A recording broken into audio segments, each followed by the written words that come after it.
आप सभी शिक्षक अभ्यर्थियों को मेरा सादर नमस्कार। मैं हूं पी के साहू। दोस्तों, आज के इस वीडियो में हम देखेंगे सहायक शिक्षक के लिए पर्यावरण अध्ययन का 30 महत्वपूर्ण क्वेश्चन जो पुराने प्रश्नों का संकलन है। इसमें थोड़ी सी जानकारी भी देंगे और आप कितना सही होता है आपका 30 में से वो भी आप प्रैक्टिस करेंगे। कहने के मतलब साथियों, ये ऐसा महत्वपूर्ण क्वेश्चन है जिसके माध्यम से आप अपनी योग्यता और आपकी पढ़ाई की जांच कर सकते हैं टेस्ट के माध्यम से। तो चलिए शुरू करते हैं। आज के वीडियो का पहला प्रश्न आपके सामने मैं रखूंगा। तो दोस्तों, ये रहा आपका पहला प्रश्न जिसमें ये पूछा गया है आपको, यहाँ पे आप देखेंगे तो विटामिन B1 की कमी से होने वाले रोग। ऑप्शन ए है स्कर्वी, दूसरा दिया है बेरी रोग, तीसरा दिया है रिकेट्स और चौथा दिया है पेलाग्रा। तो साथ ही विटामिन B1 की कमी से होने वाला रोग क्या होगा? बेरी रोग होगा। नेक्स्ट क्वेश्चन देखते हैं। आपका दूसरा नंबर क्वेश्चन यहाँ पे आप देखेंगे तो निम्न में से कौन रचनावादी ढंग से सीखने की प्रक्रिया का भाग नहीं? रचनावादी मतलब ये क्या होता है? जिसको बच्चे जो है बहुत ही अच्छे ढंग से और शिक्षक के माध्यम से कुछ गतिविधि के माध्यम से जो प्रक्रिया सिखाई जाती है और जिससे बच्चे सीखते हैं उसको रचनावादी कहा जाता है। जिसमें पहला दिया है कार्य करने में ज़्यादा जानकार व्यक्ति से मदद नहीं मिलती।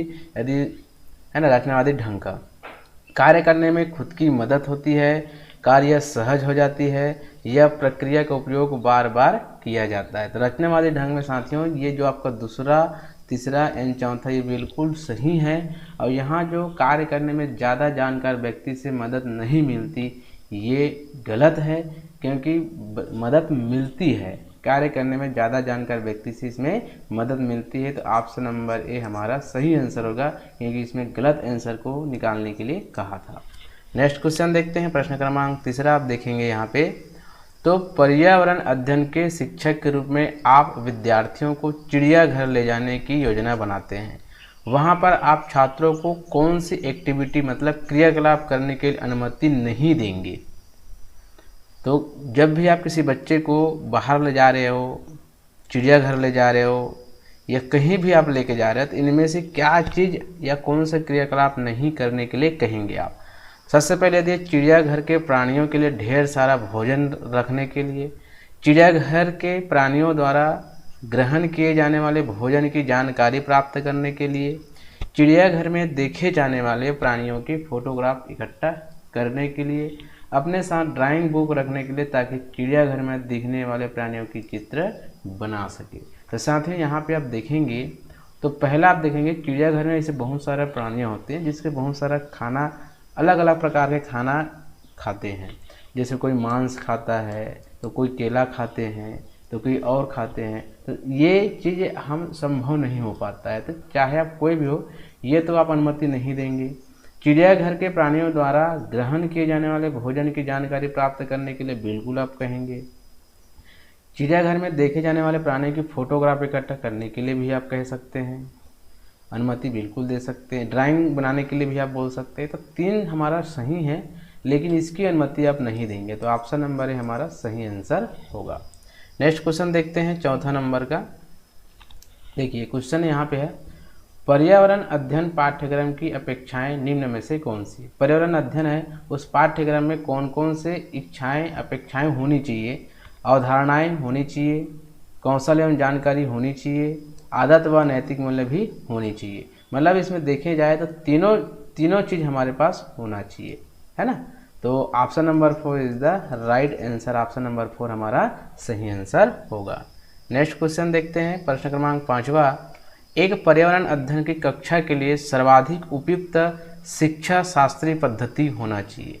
केवल प्रयोगों पर आधारित, केवल व्याख्यानों पर आधारित, परीक्षान्मुखी, भागीदारिता परक एवं चर्चा आधारित। यहाँ पे देखेंगे साथियों केवल यहाँ पे देखो क्या लिख दिया, केवल प्रयोग करिए बोल रहे हैं। तो जहाँ केवल जैसे शब्द आ गया मतलब ये तो हमारा नेगेटिव चीज़ हो गया। केवल यहाँ पे भी केवल लिख दिया है, व्याख्यानों पर आधारित होना चाहिए, ये भी गलत हो गया। परीक्षान्मुखी केवल परीक्षा पे होना चाहिए, ये भी नहीं हो सकता। लेकिन यदि हम परीक्षा अध्ययन में शिक्षा शास्त्री के पद्धति के माध्यम से देखें तो भागीदारी होना चाहिए, सभी चीज़ में भागीदारिता होना चाहिए, चर्चा पे आधारित होना चाहिए। तो ऑप्शन नंबर 4 हमारा क्या होगा? सही आंसर होगा। नेक्स्ट क्वेश्चन देखते हैं।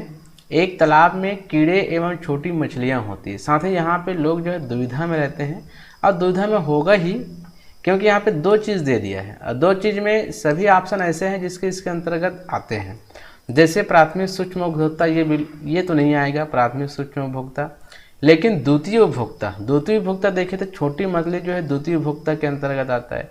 तृतीय उपभोक्ता कोई नहीं आता, उपभोक्ता सभी कोई नहीं आता, लेकिन कीड़े यदि देखें तो कीड़े प्राथमिक उपभोक्ता के अंतर्गत आता है। तो यहाँ पे ऑप्शन दिया ही नहीं है, तो दोनों मिल के देखें एवं यहाँ पे देना चाहिए था प्राथमिक उपभोक्ता एवं द्वितीय उपभोक्ता देना था, लेकिन नहीं दिया है। तो सीधी सी बात है, सबसे सरल है आपका नज़दीक है द्वितीय उपभोक्ता। ठीक है, नेक्स्ट क्वेश्चन देखते हैं 7वां नंबर का। प्राथमिक स्तर पर पर्यावरण अध्ययन के शिक्षण में कहानियों एवं कविताओं का प्रभावी ढंग से उपयोग किया जा सकता है। पर्यावरण अध्ययन में इनका उपयोग का मुख्य उद्देश्य है। यदि पर्यावरण अध्ययन में शिक्षण में कहानियों एवं कविता का आप उपयोग कर रहे हो तो इसकी इच्छा या इसका उद्देश्य क्या होना चाहिए?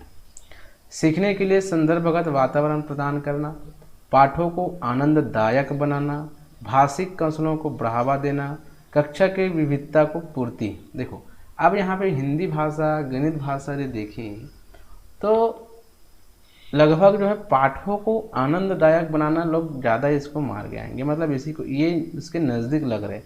लेकिन यहाँ पे आप देखेंगे तो पॉजिटिव चीज़ क्या लग रहा है? सीखने के लिए क्या हो रहा है?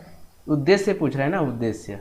यदि आनंददायक बनाना है, किसी पाठ को रुचिपूर्वक बनाना है तो ये हो सकता है, लेकिन इसका उद्देश्य पूछ रहा है, मुख्य उद्देश्य पूछ रहा है। इस उद्देश्य के माध्यम से देखिए सीखने के लिए संदर्भगत वातावरण प्रदान करना, मतलब उस अध्ययन के लिए, उस शिक्षण के लिए जो चीज़ उस सामग्री है उनके लिए आप वातावरण प्रदान कर रहे हैं, यदि उसको आप प्रभावी ढंग से उपयोग कर रहे हैं तो। नेक्स्ट क्वेश्चन देखते हैं 8वां नंबर का। बच्चों के सीखने की प्रक्रिया में शिक्षक की भूमिका निम्न में से क्या होती है? यहाँ पे देखो सक्रिय भागीदारी दे दिया है, सहायक भी दिया है, प्रेरक भी दिया है, मार्गदर्शक भी है, लेकिन पर्यावरण में सबसे ज़्यादा जो माना गया है वो मार्गदर्शक के रूप में माना गया है, चाहे वो सीडीपी में हो चाहे किसी भी में हो। मार्गदर्शक सक्रिय भागीदारी तो नहीं हो सकता, भागीदार सहायक हो सकता है, सहायक आप मददगार के रूप में हो सकते हैं, लेकिन यदि मार्गदर्शक दिया है साथियों तो मार्गदर्शक को ही आप ले मार के आएँ, न कि सहायक और भागीदारी को। मार्गदर्शक हमारा सही आंसर होगा। नेक्स्ट क्वेश्चन देखते हैं। किसी कारखाने में कार्य करने के लिए खाली स्थान से कम उम्र के बच्चों को नियुक्त नहीं किया जा सकता। अब यहाँ पे आप देखें बाल श्रम अधिकार के अनुसार देखेंगे, बाल श्रम के अनुसार देखेंगे तो यहाँ पे 14 वर्ष दिया है, 20 वर्ष दिया है, 15 और 18। जहाँ पे 14 वर्ष से बालक को बाल शिक्षा अधिनियम 2009 के अंतर्गत शिक्षा ग्रहण करना अनिवार्य है, तो इससे कम वाले बच्चों को आप बाल श्रम के लिए काम नहीं कर, किसी कारखाने में नियुक्त नहीं कर सकते। तो ऑप्शन नंबर ए हमारा सही आंसर होगा। नेक्स्ट क्वेश्चन देखते हैं। ज्ञान निर्माण के संदर्भ में कौन सा कथन गलत है? ज्ञान निर्माण, ध्यान रखिएगा, ज्ञान निर्माण, आपको किसी को ज्ञान प्राप्त करने के लिए सिखा रहे हैं, आप किसी भी चीज़ गतिविधि से सिखा रहे हैं, तो इसमें से कौन सा कथन गलत है? अनुभव की आवश्यकता का न होना, अवधारणा बनना, अन्वेषण की विधियों का आवश्यकता, सत्यापन प्रक्रियाओं की आवश्यकता। तो यहाँ पे आप देखेंगे अवधारणा, किसी भी चीज़ को आप समझा रहे हैं तो सबसे पहले अवधारणा बिल्कुल उनका स्पष्ट होना चाहिए। अन्वेषण मतलब खोज, जो भी जैसे भी चीज़ है उनका क्रिएटिविटी भी होना चाहिए। सत्यापन प्रक्रियाओं की आवश्यकता भी होना चाहिए, आप जो कर रहे हैं वो सही है कि नहीं इसका भी होना चाहिए, है ना। तो ये जो दिख रहा है आपका 1, 2 और ये 3 बिल्कुल सही है, लेकिन अनुभव का ना होना, बिना अनुभव के कोई भी चीज़ नहीं किया जा सकता। तो ये ऑप्शन हमारा गलत है। गलत है मतलब ये हमारा सही होगा, इस ऑप्शन में गलत है, तो ये यही पूछ रहे थे हमारे लिए क्या होगा, option number is the right answer. Next question देखते हैं। सजीव निर्जीव घटकों के बीच अंतःक्रियाओं का उदाहरण निम्न में से कौन सा है? सजीव जिसमें जीव हो, निर्जीव जिसमें जीवित ही ना हो। तो आहार श्रृंखला में कोई भी चीज़ ऐसा है जो जीवित ही रहते हैं, खाद्य जाल में भी रहता है, शिकार की प्रक्रिया में भी रहता है। तो यहाँ पे हम देखेंगे तो जल चक्र ऐसा है, जल मतलब वाष्प है ना, जल मतलब वाष्प, इसमें जो भी जीव भी रहते हैं, सारी चीज़ें यहाँ पे उपस्थित रहते हैं। तो सजीव निर्जीव के घटकों के अंतः क्रियाएँ देखें तो जल चक्र हमारा सही आंसर होगा। नेक्स्ट क्वेश्चन देखते हैं 12वां नंबर का। निम्न में से किस विधि से छात्रों को जानकारी पेश करने के लिए प्रोत्साहित किया जा सकता है? चित्र बनाकर, तालिका बनाकर, प्रक्रियाओं के प्रवाह, रेखा चित्र बनाकर। भाई किसी भी चीज़ से आप प्रोत्साहित करें वो बिल्कुल इसमें से जो जितना भी ऑप्शन दिया है बिल्कुल सही होगा। तो option number 4 is the right answer. Next question देखते हैं। निम्नलिखित में से उसे चुनिए जो अपनी मादा की पहचान उसकी गंध से कई किलोमीटर दूर से ही कर लेता है। तो यहाँ पे आप देखेंगे चींटी, मच्छर, रेशम का कीड़ा और मधुमक्खी, 4 चीज़ें दिया हुआ है। तो 4 चीज़ों में सबसे पहले तो मधुमक्खी को हम ले रहे थे, लेकिन मधुमक्खी नहीं है। कौन है? रेशम के कीड़े। रेशम के कीड़े ऐसे हैं जो अपनी मादा की पहचान उसकी गंध से कई किलोमीटर तक के कर लेता है। तो ऑप्शन नंबर 3 हमारा सही आंसर होगा। नेक्स्ट क्वेश्चन देखते हैं। सरकार द्वारा बाल श्रम रोकथाम अधिनियम का संशोधन किया था सितंबर 2007 में, अक्टूबर 2006 में, जनवरी 2008 में, अक्टूबर 2009 में। तो साथ ही यहाँ पे देखो मंथ भी दिया है और सन भी दिया है। तो ध्यान रखिएगा ऑप्शन नंबर 2 हमारा सही आंसर है कि बाल श्रम 1986 जो थे उसको चेंज करके बाल श्रम अधिनियम जो है 2006 लाया। ये आपको पूछ सकते हैं कभी कभी कि कौन से अधिनियम को संशोधन करके बाल श्रम अधिनियम का अक्टूबर 2006 को लाया गया। तो 1986 यहाँ याद रखिएगा, ठीक है ना। तो ऑप्शन नंबर 2 हमारा सही आंसर होगा। नेक्स्ट क्वेश्चन देखते हैं। यहाँ पे देखिए निम्न में से कौन पारिस्थितिक तंत्र में गैसीय भू रासायनिक चक्र नहीं है? अब देखो गैसीय बोल रहा है ना, गैसीय, यहाँ पे जल चक्र भी आता है, ध्यान रखिएगा, जल चक्र भी आता है, वाष्प चक्र भी आता है और ये गैसीय चक्र भी आता है। 3 चीज़ यहाँ पे बटा गया है ना।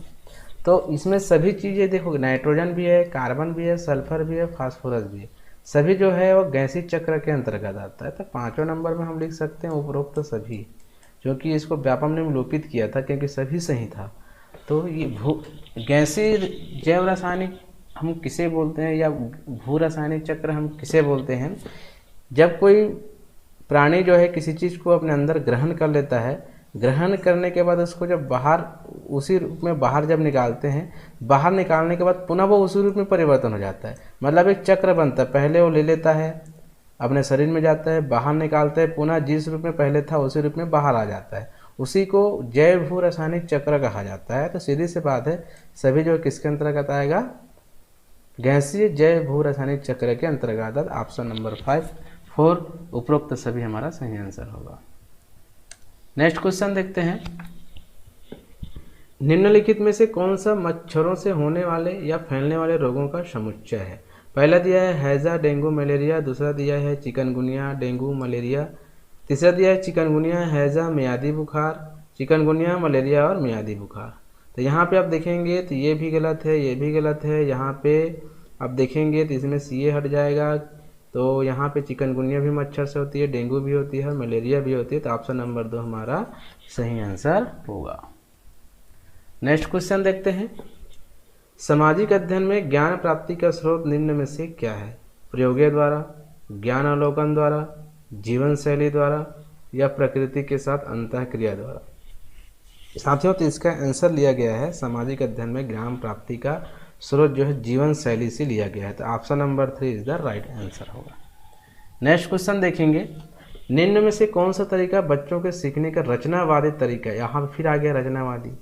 तो गतिविधियों के माध्यम से, कक्षा के अध्यापन से, रेखा चित्र बनाकर या बातचीत कर। तो जहाँ रचना आ गया वहाँ बातचीत तो नहीं आ सकता, रेखा चित्र आ सकता है, लेकिन जब वो जो भी चीज़ें हो रही है रचनावादी में तो जब यहाँ पे गतिविधि आ गया, यदि उपरोक्त सभी रहता तो दोनों लगभग आ सकता था। कक्षा के अध्यापन से तो नहीं हो सकता। रेखा चित्र एक गतिविधि के अंतर्गत आता है, ये भी एक गतिविधि के अंतर्गत आता है। बातचीत करना भी गतिविधि के अंतर्गत आता है। तो सीधी सी बात है ये 1 2 3 4 इसी के अंतर्गत आएगा। तो क्या हो जाएगा, ऑप्शन नंबर ए हमारा सही आंसर होगा, गतिविधियों के माध्यम से। नेक्स्ट क्वेश्चन देखते हैं, निम्न में से कौन पर्यावरण के घटक है, सामाजिक एवं आर्थिक, प्राकृतिक, सांस्कृतिक या उपरोक्त सभी। तो दोस्तों इसका सिंपल आंसर है, बहुत ही शानदार, ऑप्शन नंबर 4 हमारा सही आंसर होगा। नेक्स्ट क्वेश्चन देखते हैं, विश्व नंबर का, नींद लाने के लिए ली जाने वाली नारकोटिक औषधियां हैं, हीरोइन, मार्फिन, अफीम या उपरोक्त सभी। तो दोस्तों इसका भी आंसर है उपरोक्त सभी। नेक्स्ट क्वेश्चन देखते हैं, नक्शों के पढ़ने में निम्न में से कौन सा कथन असत्य है। नक्शे में नजरिए का असर होता है, नक्शे में संकेत होते हैं, पैमाना होता है, दूरबीन होता है। तो नक्शे में संकेत होते हैं, बिल्कुल सही। नक्शे में पैमाना भी होता है, ये भी सही। नक्शे में दूरबीन होता है, ये भी सही। तो ये 3 यदि सही है तो ये क्या होगा, ये क्या होगा, हमारा असत्य होगा, क्योंकि नक्शे में नजरिए का असर नहीं होता। यदि मैं देख रहा हूँ, मान लीजिए यहाँ पे उत्तर दक्षिण पूर्व पश्चिम है, उत्तर दक्षिण पूर्व पश्चिम, जैसे भी मैंने देखा तो उत्तर यहीं पे रहेगा, कोई भी देखेगा तो उत्तर तो यहीं पे रहेगा ना। ऐसा नहीं है कि इसके देखने से उत्तर चेंज हो जाएगा या पूर्व चेंज हो जाएगा, ऐसा नहीं है। नक्शे में नजरिए का असर हो ही नहीं सकता। तो ऑप्शन नंबर है हमारा सही आंसर होगा। नेक्स्ट क्वेश्चन देखते हैं, कक्षा में पोषण प्रकरण का परिचय अधिक प्रभावी तरीके देने के लिए एक शिक्षक को विद्यार्थी को अपने टिफिन बॉक्स खोलने और उसकी सामग्री को देखने के लिए कहना तथा बाद में शिक्षक को उसकी व्याख्या करनी चाहिए। पोषक तत्वों से भरपूर विभिन्न भोजन के उदाहरण देने चाहिए। श्याम पट पर पाचन तंत्र का आरेख बनाना चाहिए। मानव दांतों का प्रतिरूप दिखाना चाहिए। तो देखो यहाँ पे 3 और 4 तो बिल्कुल गलत है। यहाँ पे 2 चीज़ में हमेशा जो है दुविधा बनी हुई है, सी टेट और सीजी टेट के मध्य। सीजी टेट कहता है पोषक तत्वों से भरपूर विभिन्न भोजन को के उदाहरण देने चाहिए, और सी टेट कहता है विद्यार्थी को अपने टिफिन बॉक्स खोलने और उसकी सामग्री को देखने के लिए कहना तथा बाद में शिक्षक को उसकी व्याख्या करना।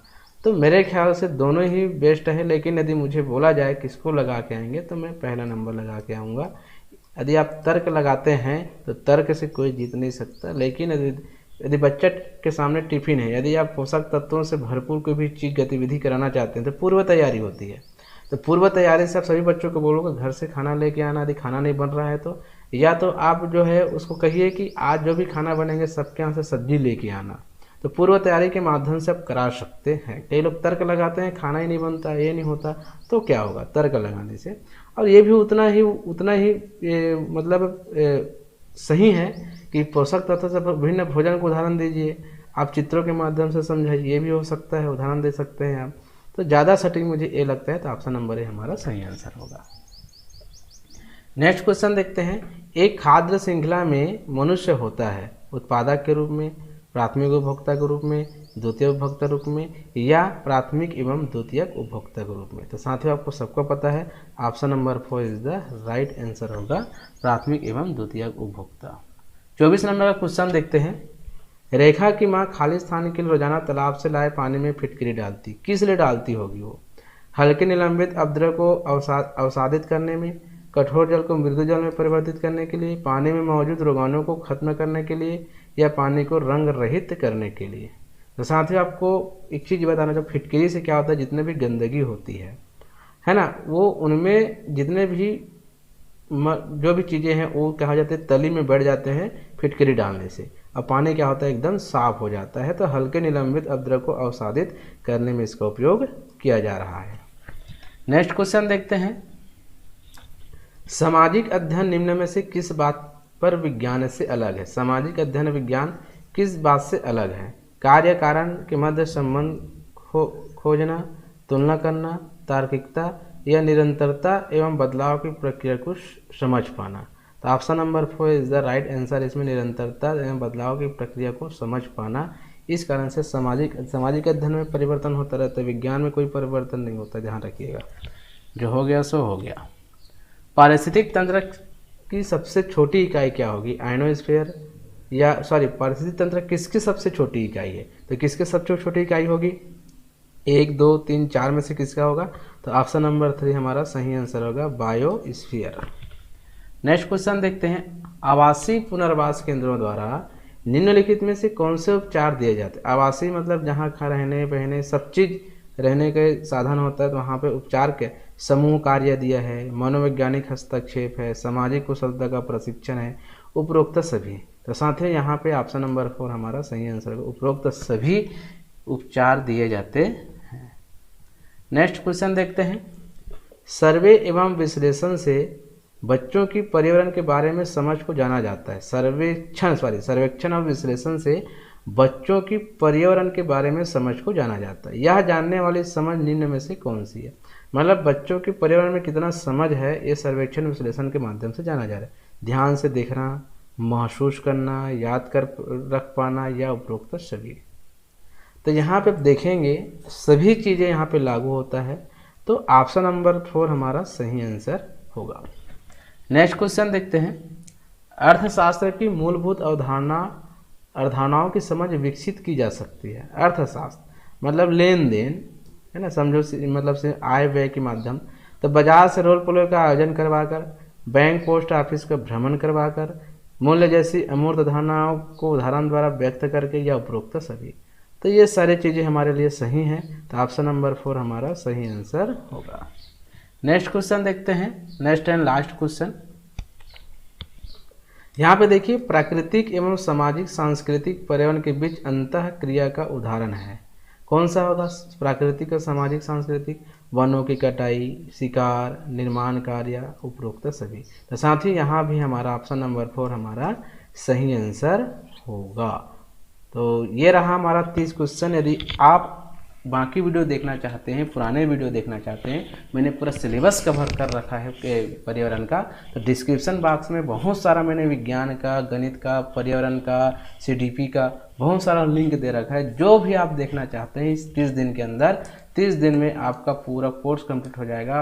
आप एक शिक्षक के रूप में जरूर बन के आएंगे, क्योंकि इतना अच्छा सटीक जानकारी केवल और केवल मेरे चैनल से आपको मिल रहा है। तो साथियों प्लीज़ आपसे निवेदन है, दोस्तों को बताइए, सभी को बताइए, सब्सक्राइब करना ना भूलें। मैं डेली आपके पास, चाहे वो विज्ञान का हो, चाहे गणित का हो, चाहे CDP हो, चाहे वो पर्यावरण हो, जो मैं पढ़ाता हूँ वो आपके सामने ज़रूर पहुँचेगा, डेली पहुँचेगा।